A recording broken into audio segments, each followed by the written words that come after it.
The town that I grew up in, Bedford, was a puritanical suburb between Dallas and Fort Worth, Texas.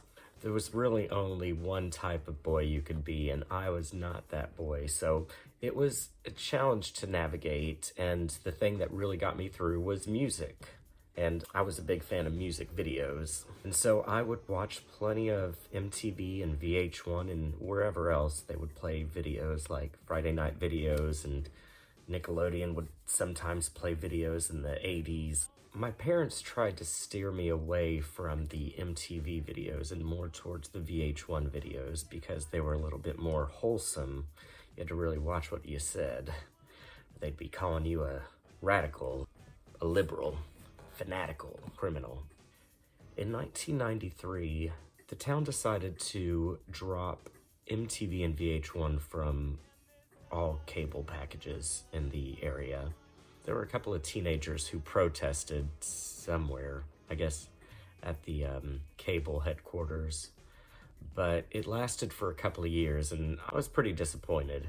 Luckily, I saw an ad in, I think probably TV Guide, for Rock Video Monthly, which was a monthly compilation on a VHS of 10 videos where you could choose from heavy metal, blues, alternative, hip-hop, and later came pop, and that's when I discovered Rock Video Monthly. It was advertising videos from acts that I really cared for, like En Vogue and Expose, Whitney Houston and George Michael. I was really into the pop.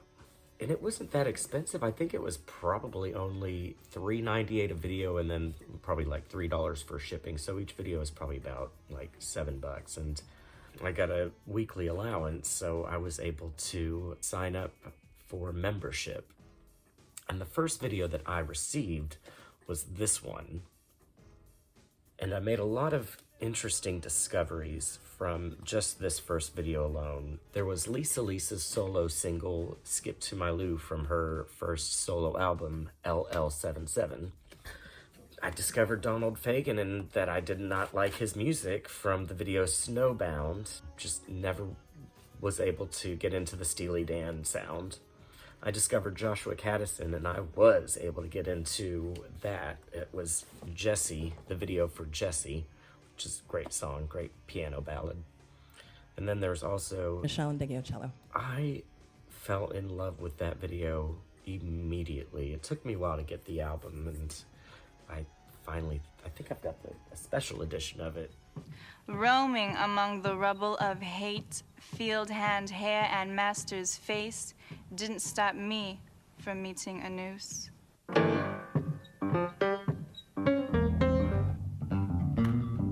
Sex, right? So made gracefully. I feel like such an ass. I have no one to speak to. And I gracefully fade into non-existence. But, yeah, great video. I recommend looking that one up. James Laid. I had seen that video before I got this, I don't remember from where, probably from before they canceled MTV. Great song from the album Laid. There's also a Tony Bennett video, Stepping Out With My Baby. I was a little too young for that. I think I still am a little too young for that. It also had Ace of Base, All That She Wants, and I was really excited about that because I still am all in with Ace of Base. I also had Meatloaf's Rock and Roll Dreams Come True, and I was a big fan of Meatloaf at the time. CeCe Peniston, I'm in the Mood. I mean, it's not finally, but it's okay. And then Taylor Dane's Send Me a Lover, which is just kind of a mediocre ballad. The video that I missed out on that I was able to back order was this one. This is, if I'm not mistaken, the first pop Rock Video Monthly edition. It doesn't even list a month. I think it's just because it was the first one.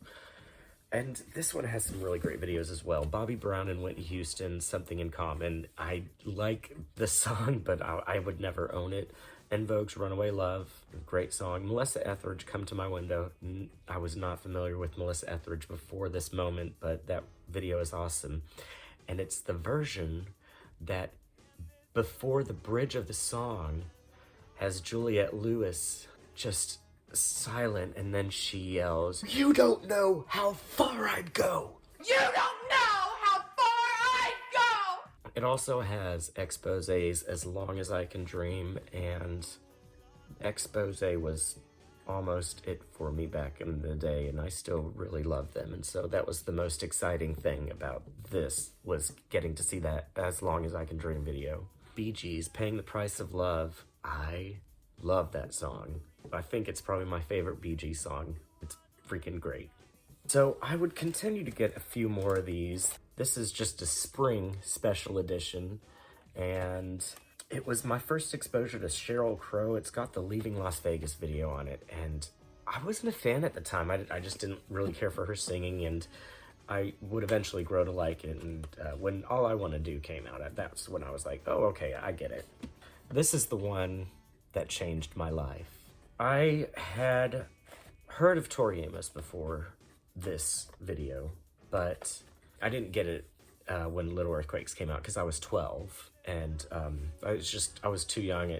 When Silent All These Years was being played on MTV, and when it was nominated for a bunch of MTV Video Awards, I was too young.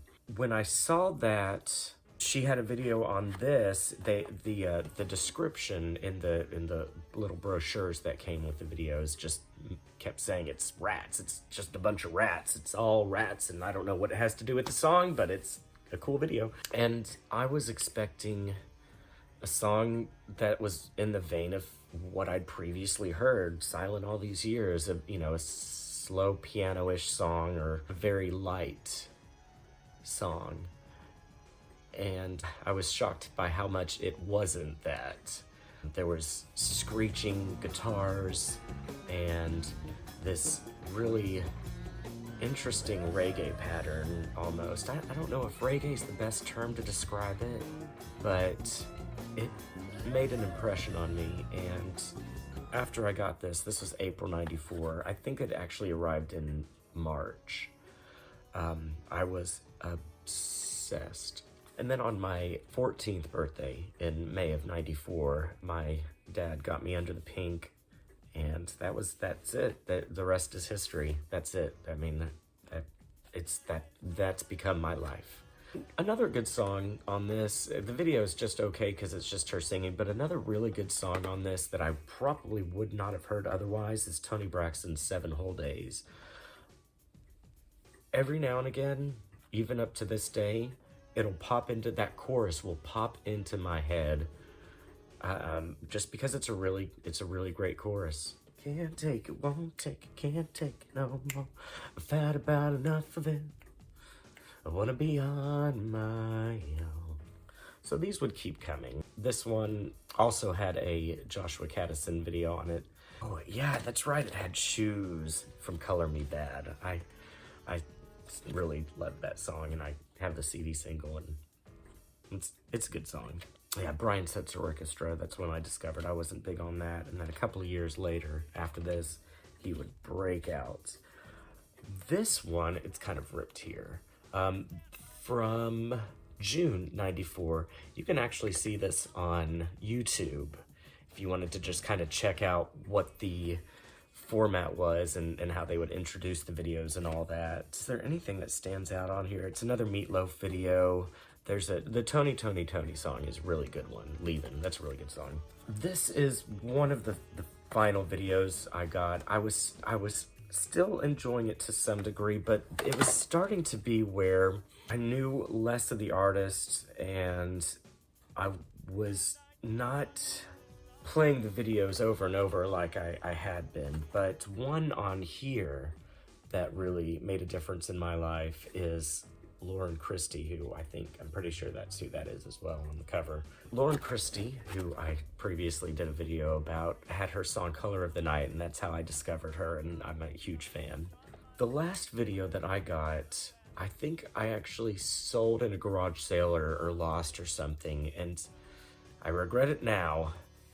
At the time, I don't even think I watched any of it, and it's my bad. It had an Anita Baker song, and I didn't care.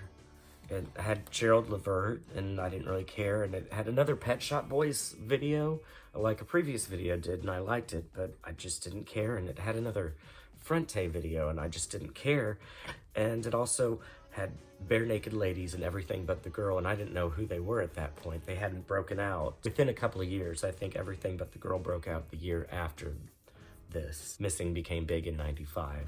But the fifth video, I didn't know who it was at the time, but it was Paula Cole, and it was I Am So Ordinary.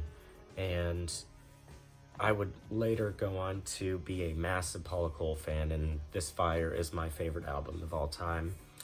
I would eventually see the I Am So Ordinary video, and I think I even have a couple of the CD singles.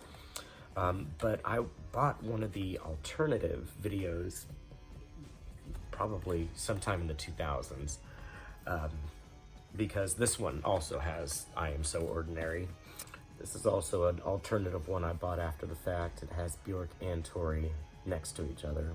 MTV would eventually come back to the mid-cities between Dallas and Fort Worth, I think probably 4 years after it was removed, about '97. MTV2 came around, and within a few years, videos were less and less a part of the industry, like they were in the 80s and 90s. But I'll always have these treasures, and I will never forget what they introduced me to.